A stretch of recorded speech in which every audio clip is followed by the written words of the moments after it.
እሺ እንደምን ዋላችሁ ተመልካቾች። ዛሬ ደግሞ ስለ ሴንቴንስ ፓተርንስ እንማራለን። በእንግሊዘኛ ሴንቴንስ ፓተርንስ የሚባሉት በተለይ ስታትመንት የሆኑት ወይም ደግሞ ሀተታዊ የሆኑት አረፍተ ነገሮች ቅርጻቸው ማለት ነው። ማለት እዚህ ላይ ልብ እንድትሉልኝ የምፈልገው ነገር ጠቅላላ በሁሉም መጽሐፍም በንግግርም ውስጥ ያለውን የእንግሊዘኛ አረፍተ ነገር አይነቶች ለማየት ሳይሆን ዲክሌሬቲቭ ሴንቴንስስ ወይም ሀተታዊ አረፍተ ነገሮች የሚባሉት ሊገኙባቸው የሚችሉባቸውን ቅርጾች ነው የምናየው ማለት ነው።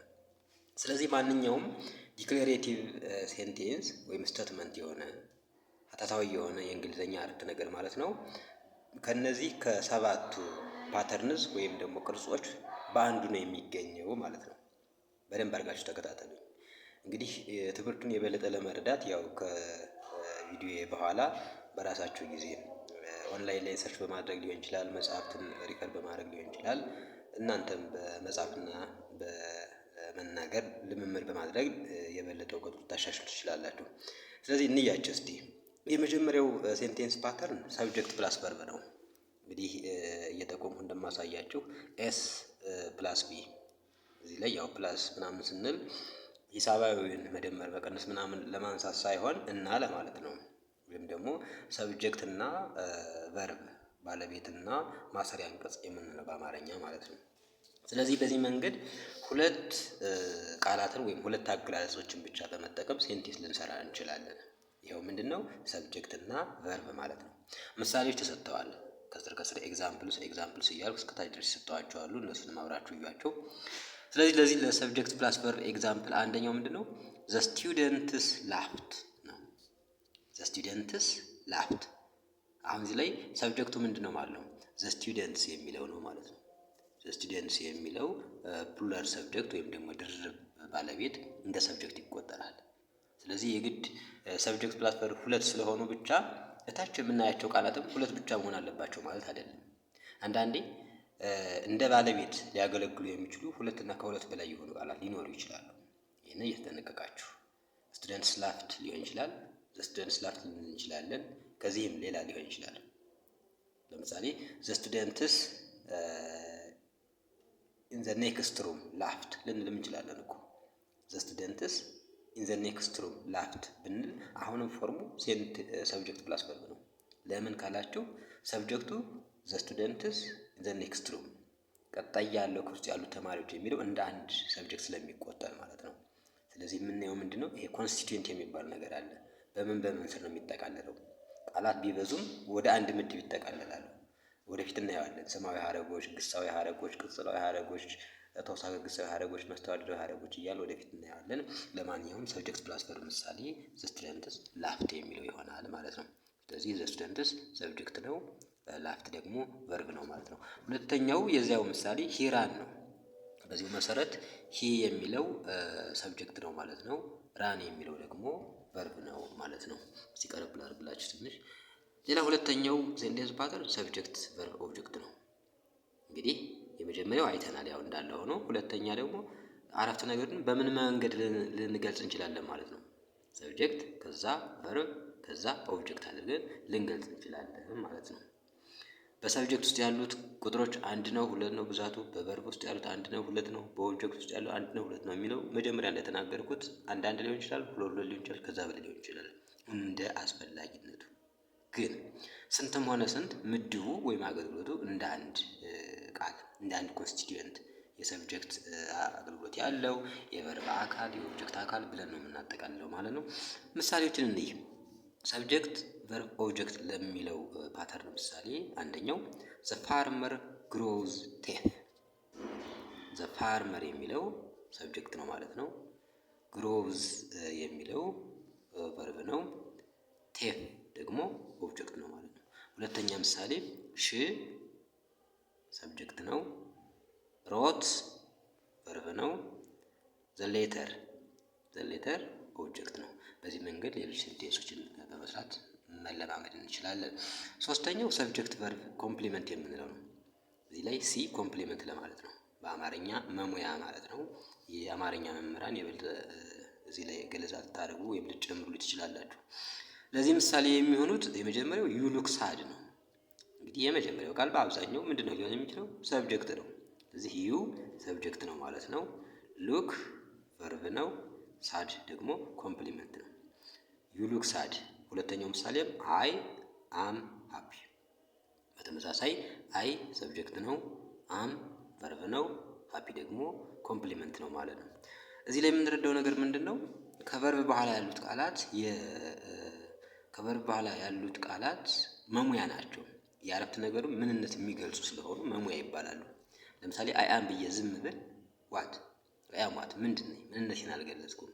አይ አም ሃፒ ካሉ ግን ደስተኛ ነኝ እያልኩ ነው ማለት ነው። ስለዚህ ደስተኛ የሚገልጸው አይ የሚለውን ነው ማለት ነው። በዚህ አጋጣሚ እነዚህ ኮምፕሊመንትስ ሰብጀክት ኮምፕሊመንትስ ተብለው ይጠራሉ፣ የባለቤት መሙያዎች ስለሆኑ ማለት ነው። ሌላው በአራተኛ ደረጃ የምናየው ሰብጀክት ቨርብ አድቨርቢያል ነው። እቺን ኤ በደንብ ይዩት። ኤ አድቨርቢያል ማለት ነው፣ በግራመር ጽንሰ ሀሳብ ወይም አውድ ማለት ነው። ምሳሌዎች እንዲህ ማይ አንክል ኢዝ ኢን ባህር ዳር። አሁን ተመልከቱ፣ ሰብጀክቱ ምንድነው ማለት ነው? እዚህ ላይ አሁን ሚስቲ ማይ አንክል ሰብጀክት ነው። ቨርቡ ምንድነው? ኢዝ ነው። ምን አይነት ቨርብ ነው? ቨርብ ቱ ቢ የመሆን ግስ ነው። ስለዚህ ኢዝ ቨርብ ነው ማለት ነው። አድቨርቢያሉ ምንድነው? ኢን ባህር ዳር ነው። ኢን ባህር ዳር ነው። አድቨርቢያል እንደ አድቨርብ የሚያገለግል ማለት ነው። እንግዲህ አድቨርብ ተውሳከ ግስ ነው። አድቨርቢያል ስንል ደግሞ ተውሳከ ግሳዊ ወይም እንደ ተውሳከ ግስ ማለት ነው። ስለዚህ ማይ አንክል ኢዝ ኢን ባህር ዳር ስንል ኢን ባህር ዳር የሚለው ቦታውን ያሳያል ማለት ነው። ማይ አንክል የሚለው ያለበትን ቦታን የሚያሳይ በመሆኑ ተውሳከ ግሳዊ እንለዋለን ማለት ነው።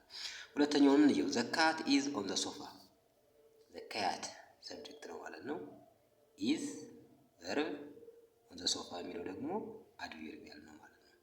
ስለዚህ በዚህ መሰረት ሌሎችንም ሴንቴንስ ፓተርንስ ሴንቴንስስ ልንሰራ እንችላለን ነው። ሌላው በአምስተኛ ደረጃ የምናየው ኤስቪኦኦ ነው። ኤስቪኦኦ ሰብጀክት ቨርብ ኦብጀክት ማለት ነው። ኦኦ ያልናቸው ሁለቱ ኦብጀክቶች ዳይሬክት ኦብጀክት እና ኢንዳይሬክት ኦብጀክት ናቸው። ኢንዳይሬክት ኦብጀክት የምንለው በአብዛኛው ሰዎችን የሚያመለክት ነው። ሰዎችን፣ አንዳንዴ እንስሳትን፣ ህይወታዊ ነገሮችን የሚያመለክተው ኢንዳይሬክት ኦብጀክት ይባላል ማለት ነው። ዳይሬክት ኦብጀክትን የሚቀበለው እንደማለት ነው። ለምሳሌ አይ ምንድነው ማለት ነው? ያው እንደተለመደው የመጀመሪያ ቃል ስለሆነ ሰብጀክት ነው። ዜን ቨርቡ ምንድነው? ሴንት። ቨርቡ ሴንት ነው። ኦ ኦብጀክት ማነው? ሄር እርሷ ወይም ለእርሷ፣ የእርሷ ወይም እርሷን ማለት ስለሆነ ኢንዳይሬክት ኦብጀክት ነው። አሁንም ሌላው ኦብጀክት ደግሞ የፕሬዘንት ነው ማለት ነው። የፕሬዘንት ሌላው ሁለተኛው ኦብጀክት ነው። ግን ምን አይነት ኦብጀክት? ዳይሬክት ኦብጀክት ይባላል ማለት ነው። ሰውና እንስሳት እነዚህን የመሰሉ ኦብጀክትስ ከሆኑ ኢንዳይሬክት ኦብጀክት እንላቸዋለን። ሄር አሁን ኢንዳይሬክት ኦብጀክት ነው ማለት ነው። እዚህ ላይ አስፈላጊ ከሆነ ኢንዳይሬክት አይል ጨምርበት፣ እዚህ ላይ ደግሞ ዳይሬክት ብዬ ጨምርበት አስፈላጊ ይመስለኛል። ስለዚህ የፕሬዘንት ዳይሬክት ኦብጀክት ነው። ሄር ኢንዳይሬክት ኦብጀክት ነው። ይህን ሴንቴንስ በሌላ መንገድ እንጻፈው ካልነ ዳይሬክት ኦብጀክትን እና ኢንዳይሬክት ኦብጀክትን በመቀያየር ልንጽፈው እንችላለን። ማለት አይ ሴንት ፕሬዘንት ቱ ሄር ልንል እንችላለን ማለት ነው። ሁለቱም ያስኬዳል። ሌላው ስድስተኛው ኤስቪኦሲ ነው። ሰብጀክት ቨርብ ኦብጀክት ኮምፕሊመንት ማለት ነው።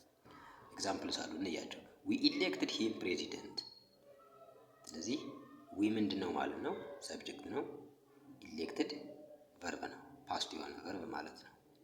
ሂም ኦብጀክት ነው። ማንን የመረጥነው? እሱ ነው። ስለዚህ ሂም የሚለው ኦብጀክት ነው ማለት ነው። ሌላው ፕሬዚደንት ምንድን ነው? ኮምፕሊመንት ወይም መሙያ ነው። ማንን ነው የሚገልጸው? ፕሬዚዳንት የሚለው ዊ ነው ሂም የሚለውን ነው? ሂም ነው ማለት ፕሬዚዳንት፣ እኛ እሱን ፕሬዚዳንት አድርገን መረጥ ነው ማለት አይደለም። ስለዚህ ፕሬዚዳንት ሂም የሚለውን ነው የሚገልጽ ማለት ነው። ሂም ደግሞ በሴንቴንስ ውስጥ ኦብጀክት ነው፣ ተሳቢ ነው። ስለዚህ ፕሬዚዳንት የሚለው የተሳቢ መሙያ ሆነ ማለት ነው። ፕሬዚዳንት ኢዝ ኦብጀክት ኮምፕሊመንት እንላለን ማለት ነው። ፕሬዚደንት ኮምፕሊመንት ነው የማን? የኦብጀክቱ። ዘ ኮምፕሊመንት ኦፍ ሂም ኢዝ ፕሬዚደንት፣ ዘ ኮምፕሊመንት ኦፍ ኦብጀክት ኢዝ ሲ እንላለን ማለት ነው። ሁለተኛው ምሳሌ እዚህ ላይ ዘ ሌክቸር ሜድ ሚ ሃፒ። ዘ ሌክቸር ሰብጀክት፣ ሜድ ቨርብ፣ ሚ ኦብጀክት፣ ሃፒ ኮምፕሊመንት ነው ማለት ነው። እዚህ ላይ አሁን ሃፒ የሆነው ማን ነው? ሚ የሚለው ቃል ነው ወይስ ሌክቸር ነው? ደስተኛ የሆነው ማን ነው? ሌክቸር ነው ደስተኛ የሆነው ወይስ እኔ ነኝ? እኔ ነኝ። ስለዚህ ሃፒ የሚለው ሚን ነው የሚገልጽ ማለት ነው። ከዚህ የምንረዳው ኤስቪኦሲ በሚለው ፓተርን ውስጥ ሲ የሚገልጸው ኦድ ነው እንጂ ኤስን አይደለም ማለት ነው። ይህ ኮምፕሊመንት የሚገልጸው ኦብጀክት ነው እንጂ ሰብጀክትን አይደለም ማለት ነው። ሌላው በሰባተኛ ደረጃ ኤስቪኦኤ ነው። ሰብጀክት ቨርብ ኦብጀክት አድቨርቢያል ነው። ምሳሌ ዘቦይ ፑት ዘቦል አንደር ዘቤድ። ዘቦይ የሚለው ሰብጀክት ነው። ፑት ቨርብ ነው። ዘቤል ኦብጀክት ነው። አንደር ዘቤድ ደግሞ አድቨርቢያል ነው። ሁለተኛው ምሳሌም ዌትረስ ሰብጀክት ነው። ስሩ ቨርብ፣ ዘረቢሽ ኦብጀክት ነው። አውት ደግሞ አድቨርቢያል ነው ማለት ነው። እንግዲህ እንዲህ አይነት ትምህርቶች ወደፊትም በቻልኩት ለማቅረብ እሞክራለሁ። ለዛሬው ይበቃናል። ቻው።